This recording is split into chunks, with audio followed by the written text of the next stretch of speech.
I want to speak about our experience of loneliness. And I want to say three things. Firstly, I want to talk about the greater gap. What do I mean by the greater gap? Well, we all have different situations. Some of us are single. Some of us live by ourselves or with housemates, perhaps. Some of us are married and live together with our partners. Others of us have families and kids. And I think the current climate with COVID-19 has the potential just to make that gap in differences between us to feel much, much bigger.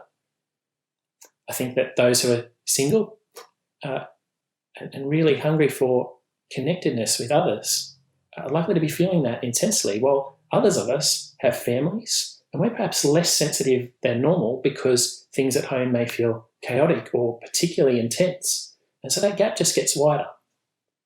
Secondly, I want to speak about connecting vertically. What do I mean by connecting vertically? I mean connecting with God.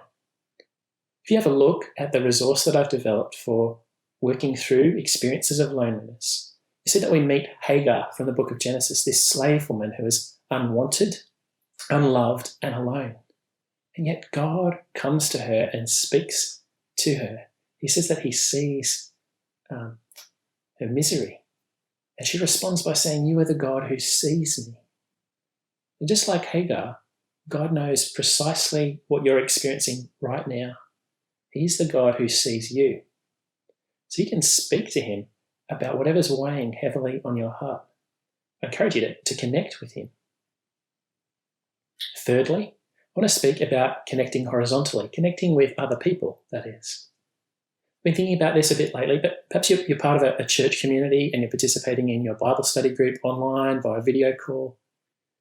But as I've been thinking about it, I think the thing that's most likely to drop off in this season is those closer relationships, those closer twos or threes that you might have with other people, those friends that you have where you speak, you're just most comfortable, you're most yourself, you trust them, there's rapport there, and they know you.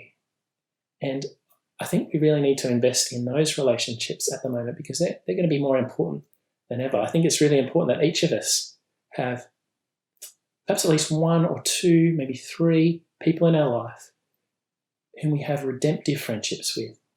That is, we seek one another's good and they don't hold back from saying hard things to us sometimes, but they really want what's good to us. There's a distinct shape to that friendship that where they want to be God's representative to us and we want to be that to them. And I think that's super important. So could I encourage you to connect with those people in your life, to make time for them. Don't just do the big group stuff, but make sure you're connecting at that smaller level.